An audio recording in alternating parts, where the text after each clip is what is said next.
What up, y'all? Just a little warning for this video.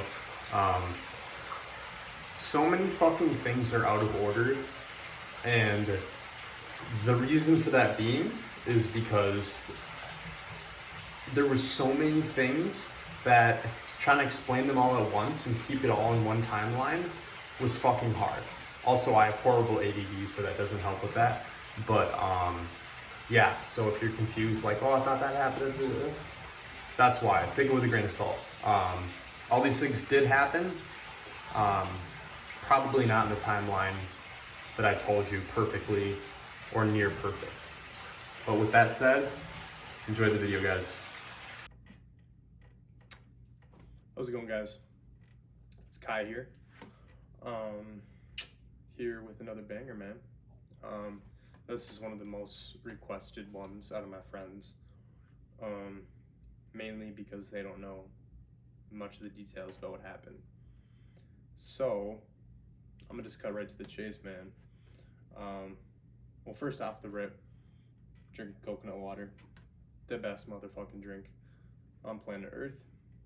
But I digress. So, I moved to Rio de Janeiro, Brazil, when I was 18 years old, alone. Didn't know anybody there. Barely spoke Portuguese. I mean, eu falo só pouco português. I speak little. But yeah, man. I don't really know how to start this off, so I'm just kind of diving right in. I've wanted to live in Rio ever since I was little. I've always been obsessed with Brazil in general, but I always felt like Rio was just like such a unique place. And so I did it, man. I finally I booked my flight. And for anyone who's gonna be like, oh, did mommy and daddy fund this? No, because they didn't want me to go. They thought I was gonna fucking die, which in retrospect, I almost did many times. Excuse me. But yeah. Oh my God, sorry. Fucking COVID or something, man. I don't know. But yeah. So anyways, I moved there and I worked a dead end job for about 7 months, 8 months right when I got out of high school. And I booked a round trip to Rio de Janeiro, Brazil. Copacabana. The street was Rua Ribeiro something. I don't fucking remember. I booked an apartment off some website. That apartment was fucking beautiful, but my stay there wasn't all that long. I'll get into that. And I'm pretty sure I'm gonna make this video into 2 or 3 parts just because of all the shit that's happened. Because a lot of shit happened. But yeah. So anyways, yeah, man, I worked my ass off, saved up a bunch of money so I could go down there and train jiu-jitsu and just live there by myself. And weirdly enough, I wasn't scared at all of any aspect. But everyone around me was like, what the fuck are you doing? Why are you doing that? Like, for what? Everyone's talking about what college you're going to. Meanwhile, I'm going on a hiatus to go live in a third world country, halfway across the world in South America. So let me start by saying Rio is an amazing place, and it can be a safe place if you go about doing stuff right. However, if you don't do shit right and you leave yourself vulnerable, whether it's getting too drunk, wearing too high-end clothing, because it's very lax there, going to the wrong favela, the wrong part of the day.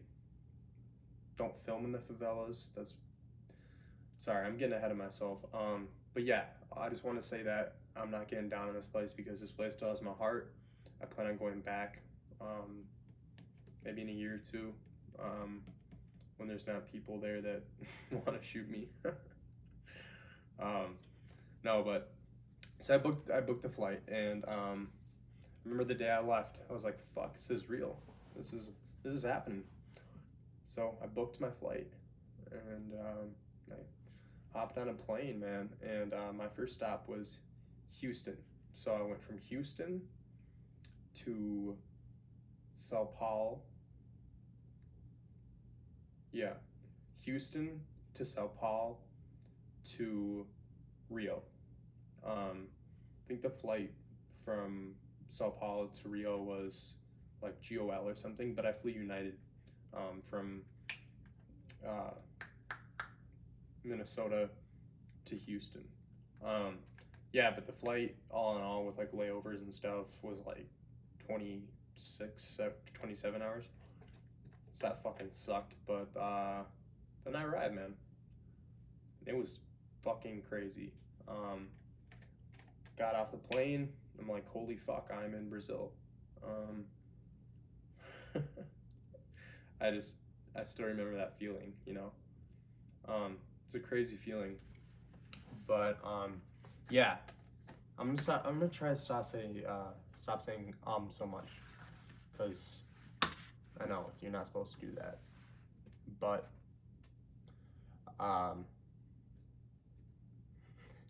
in history, pause, bro. Oh my gosh, I gotta edit that out, man. But yeah, man. So I arrive there, and I grab my stuff. I have I've already converted my money from US to RIO. So I have about $2,000 US in my luggage, and man, I don't even know how many RIO I had. $1,000 worth converted into it, whatever that is. So I land, I call a cab, and something I was like super like thrown off by, right, was because the airport it's not in the south zone, zona sul, it's in zona norte, which is the north zone, which has the favelas that you actually see in movies, where there's people walking around with AK-47s, fucking actual like crazy shit. Like the North Zone, there's really no reason for tourists to go there. There's not really shit there. I mean, there's a few clubs and shit, but I never went there. Just like looked like, I don't know if you guys have ever been to Mexico. You see the slums there. It's pretty similar to that, just really dirty and it's sad. But anyways, so I finally I'm getting, we passed this wall. It was a wall that was built for the Olympics so that the athletes and stuff wouldn't see the favelas and the actual truth of what's going on in Rio. But it's been deteriorated, so I saw all of it. But once I finally got down there, I started seeing the mountains. I started seeing Sugarloaf, I think, was the first thing I saw when I was being dropped off. And I get dropped off to my apartment, and I'm like, yeah, this is it, man. And I went to the gate, the doorman. Most of the nicer apartments, which I booked, was pretty nice, pretty good price too.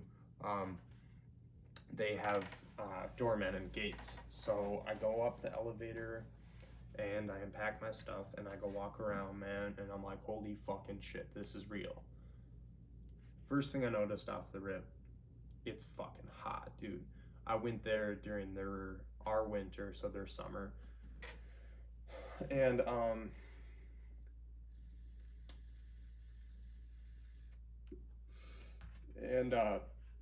yeah, man, so it was fucking hot.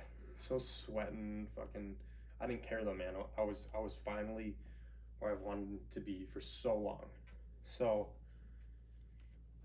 first thing I did is I walked to Copacabana Beach. I don't remember what posto it was, or post, but the one directly, it was probably like a not even 4 minute walk to Copacabana Beach from my apartment. And yeah, first thing I noticed too is that there's a lot of homeless people sleeping on cardboard on the sidewalks. It was really sad. But anyways, so I walk there and I'm walking on the beach. But keep in mind, I had just been up for roughly 36 hours, so I was fucking exhausted. So I went into my apartment.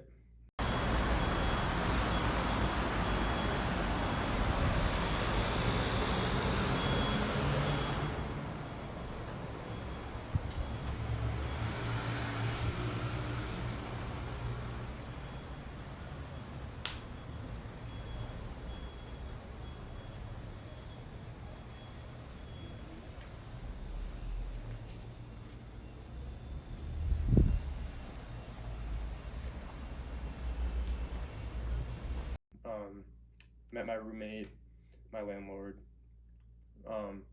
and I slept for like 24 hours. Then I wake up, get my bathing suit on, man, get my, you know, fucking, super loose clothes on, man, nothing nice, nothing nice. I didn't know if I should bring my phone or not. I started to bring my phone everywhere, but at first I was hesitant, so I didn't. And I swam in the huge ass waves at Copacabana. Man, it was fucking amazing, bro. Oh, it was the coolest thing ever. That's what I spent so many of my days doing, was just playing in the ocean like a fucking kid. Cause I am a fucking kid, man. At heart. I don't know, my age too, but anyways, yeah. So I'm doing that, and that became a regular thing. I would go on a run. I would get some breakfast. There was what was this fucking cafe right across my place called? It was like BB Juice, like BIBI Juice or something. But yeah, man. So I would go there, get like an egg sandwich, go on a run, play in the ocean, grab a few beers. My favorite beer down there was Antarctica. I loved it. I don't know why. Maybe it's because it was blue and it had a penguin on it. Brahma RIO was pretty good too. But yeah. Anyways, so that became a pretty regular thing, and yeah. So I started doing that, and I kind of got into my groove down there, and started meeting some people. Played football de praia, which is, for my American viewers, soccer on the beach. It's basically where you use your feet, shoulders, head, and chest to kick around in a circle, soccer ball. Super fun. Met a bunch of super dope dudes doing that. Um, yeah, man. And then life was great for probably like 3 weeks. And then I started drinking too much, and it was legal there. So I'd always grab like tall boys, and I loved Caprinias. Oh fuck, they were so good. That cachaça, man. Actually, got a bottle right here. I brought home. But yeah, man. I started drinking Caprinias, man, and the thing is, I'm open about my mental health. So I was struggling severely with anxiety and depression, but before going there. So I just started going on Zoloft, right? And I didn't know mixing Zoloft and alcohol had effects. It does. I started going out late, walking the streets by myself, hitting bars, hitting clubs. I started walking Copacabana beach at night. Not a good idea, by the way. I started doing things I shouldn't have done. And everyone's always like, oh, don't go to the favelas, don't go to the favelas. Well, I went to the favelas. I went to Rocinha and Vidigal. I didn't spend a lot of time in Rocinha. I went to Vidigal a lot, though. I actually ended up living there for a week with my friend Kiever, who lives in the favelas, with him in his favela. And you ride bikes up there, which is actually really fucking cool. Like, not like pedal bikes, but motorcycles. Yeah, man. But I suppose I should get into the real shit that happened down there. So, where do I even start, man? So, like I said, I started drinking too much on my meds, started acting weird, started going out at night, started kind of getting into fights. You know, people would try and rob me or whatever, and I was like, fuck no. You know, I remember one time I was walking back from a place right on the boardwalk, but not the boardwalk, the beach, not the ocean side, but the city side. It was a place that started with an M. I'm not gonna say it. It's notorious for working women, and I wasn't really too much into that. It's just not my thing. It's a big part of the culture down there, but it wasn't really my thing. But it was a cool place to hang out, watch NFL. They played NFL there. It was kind of funny, but and order drinks. And I was walking back. It was like 1 o'clock in the morning. All of these working girls were like, you know, trying to talk to me, and I was like, nah, man, just trying to go home. But then there's this dude, right, and he started saying he was saying he was hungry, and honestly, I probably would have given him like 20 reais, fucking, I don't know, I know it's not much, but to get him something, 30 reais to get him something, but I didn't have shit, man. I didn't even have any money in my wallet. So I said, now, which means no. And he's like, esto conforme, or something like that. My Portuguese is fucking awful, sorry. But, and then he started following me home. He kept bugging me, and then he started touching me, so I pushed him, and I'm like, don't fucking touch me, right? Stupid American. And then he kept following me. He didn't touch me anymore, but then there's a couple kids from the favelas that he knew who he waved over, and then they were gonna all try and circle around me, but luckily enough, saw a cab parked, got in the cab, and I'm like, take me to my apartment. And my apartment was on like the top level, super high, and it had this window. And I loved sitting on the edge of the window. It was dangerous, it was stupid, but I loved it, man. Hanging my feet off and just fucking jamming out and drinking. And yeah, man, I did that a lot of nights, but eventually one time my landlord walked in and he freaked the fuck out. He's like, you could have died, you could have killed yourself, blah, blah, blah, blah, blah. And so he kicked me out. This is where shit starts going downhill. So now I don't have a place to live. So I immediately start looking into hostels. I'm not finding anything that looks like, you know, livable. And then I was lucky enough. Sorry, I'm a little sick. I started looking into shit, but then my friend Maurice comes to Rio, and we were gonna meet up for a while. We met each other through YouTube comment sections of a YouTuber that went to Rio, and he's got a place. He's like, bro, you can stay with me. I'm like, bet, cool. So we go to this place, infamous place with working women. It starts with an M, and everything's going great, man. I went there sober, and there's this beautiful girl, bro. Beautiful, like the most beautiful girl I've ever seen in my whole fucking life. And I see her standing over in the corner, and like the working girls, they kind of like flaunt, like walk around in front of everybody. So I was like, maybe she is a working girl, a prostitute. So I go over to her and I start talking to her in the best I can in Portuguese, and she seems to really like me. Long story short, she didn't. We made out and like stuff like that, and like we were feeling each other up, and like, cause it was cool, man. You know, like I was 18 at the time. I was like, bet, this is awesome. And then she drugged me, man. There's a drug down there called Boa Noite Cinderella, which means good night Cinderella in Portuguese. Is a mix of GHB, ketamine, I believe, and some amphetamines, so it doesn't completely knock you out. It just makes you like completely vulnerable to whatever. So she took me back to my apartment. I had one Caprinia, and my friend, man, a lot of you guys are gonna be like, well, your friend didn't see this happen. He thought I was just hammered. It was his first time in Rio too, so it was like he didn't really know either.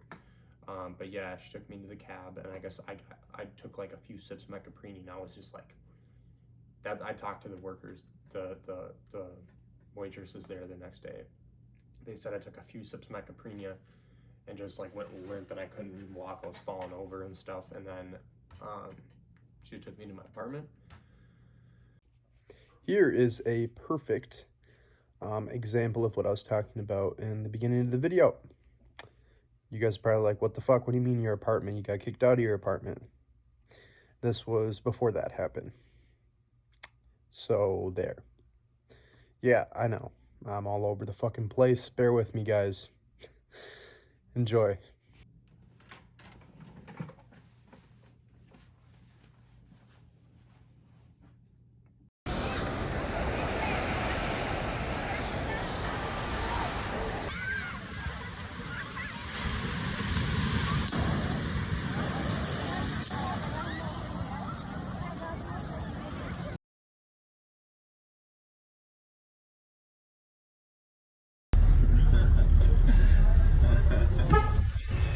Fala tu, moleque! Aê, chefão! Ô, segura aí, táxi! Segura! Qual foi?